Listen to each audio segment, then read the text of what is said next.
Hey everybody, and welcome back. I'm Rick Fussell and this is the Ingrain Workshop. So this here is the factory insert that came with my Bosch miter saw. And as you can see, this giant gap here in the middle, well, that's where clean cuts go to die.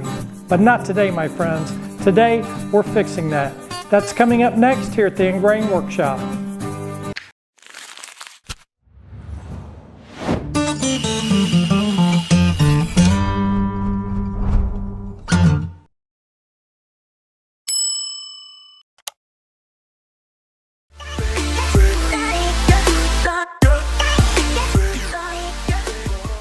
So this is the original insert that came with my miter saw, and you can see the Grand Canyon right there in the middle. So the first thing I need to do is turn these two pieces into one. I'm just using some packing tape, one strip down the center, then a few more across the insert just to lock everything in place. Nothing fancy, just temporary engineering at its finest. Using the Allen key that came with the saw, I'll remove the 6 screws holding the insert in place and pull it out of the saw. With the insert out, I noticed these 4 flat spots on the inside of the saw, and that's got me thinking I can use those to add 4 set screws, which will let me micro adjust the insert so it sits perfectly flush with the top of the saw. We'll come back to that in a bit. Next, I grab my calipers and measure the thickness of the factory insert.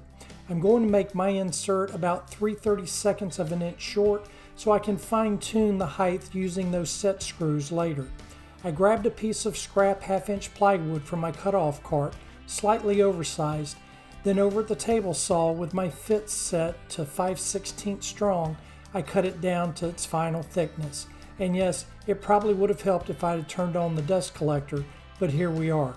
Finally, I'll hit the bottom on the belt sander just to smooth things out and get it ready for the next step. Next, I'll use contact cement to adhere the black laminate to the plywood insert.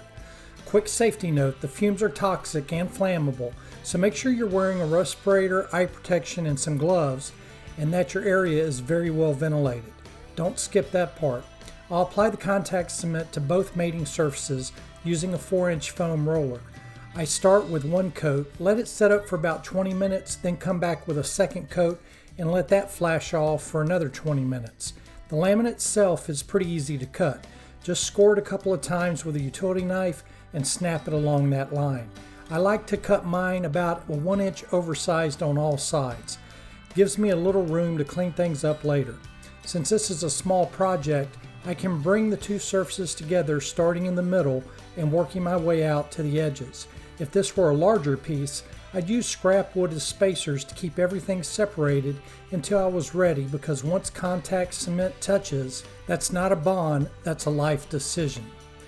With the laminate in place, I'll use a J-roller to apply even pressure across the entire insert and make sure everything is fully bonded.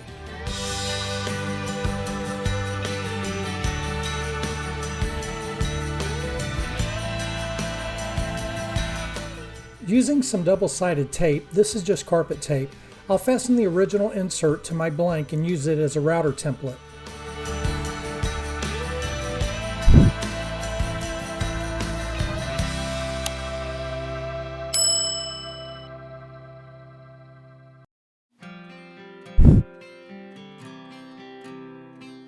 Over at the router table, I've got a flush trim bit installed with the bearing on the bottom.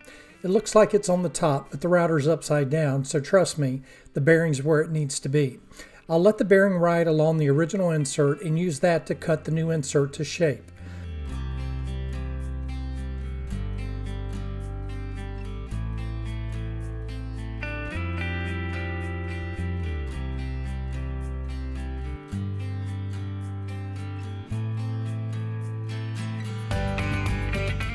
Here at the Grand Canyon gap, I'll cut it a little proud and then just trim it up over at the horizontal belt sander later. Once that's done, I'll leave the original insert in place and mark out the 6 mounting holes using an awl.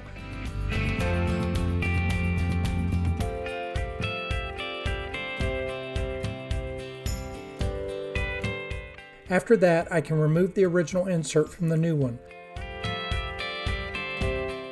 I'll clean up the ends of the insert over at the horizontal belt sander.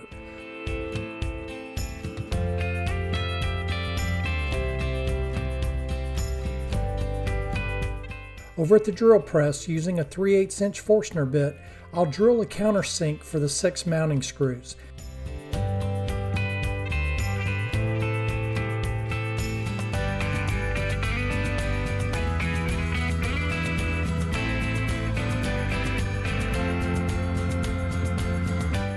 Then with a 1/4 inch bit, I'll drill out the 6 mounting holes.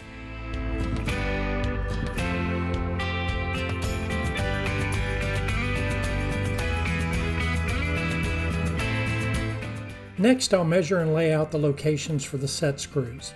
This is one of those pro-level upgrades you don't see on factory inserts. The flat portions inside the saw are 4 inches from the mounting holes, so I'll transfer those measurements to the bottom of the new insert.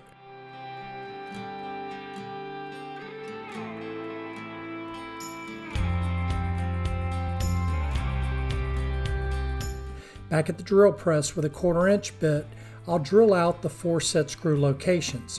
These will let me micro adjust the insert so it sits perfectly flush with the top of the saw.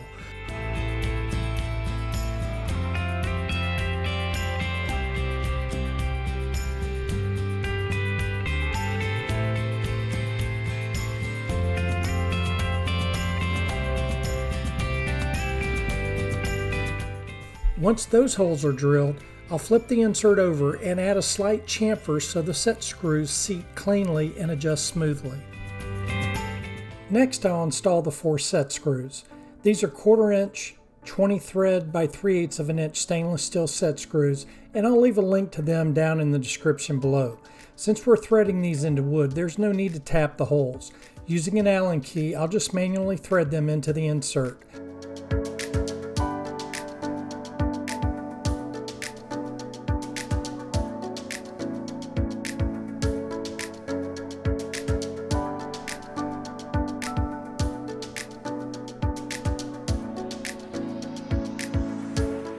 With the set screw installed, I can drop the insert into the saw and start dialing it in. I'll adjust each set screw until the insert sits perfectly flush with the top of the saw. This is where that pro-level upgrade really pays off. No rocking, no pounding edges, just a dead flat insert that looks like it came from the factory, if the factory actually cared. Once all the set screw adjustments are made, I'll install the 6 mounting screws using the Allen wrench that came with the saw.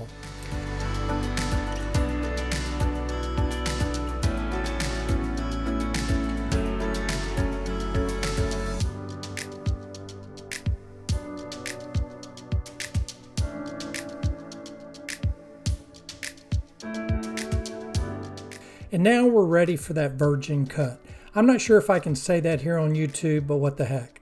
I'll lay down some fresh painter's tape over the insert to help prevent any laminate tear out.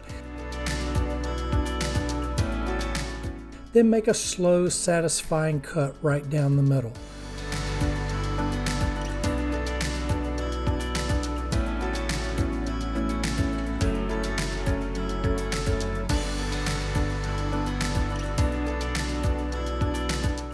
And remember that giant gap we started with? Yeah, it's gone. This is what a zero clearance insert is supposed to look like. Ah, that fresh cut feeling. It's like the smell of napalm in the morning. The smell of victory.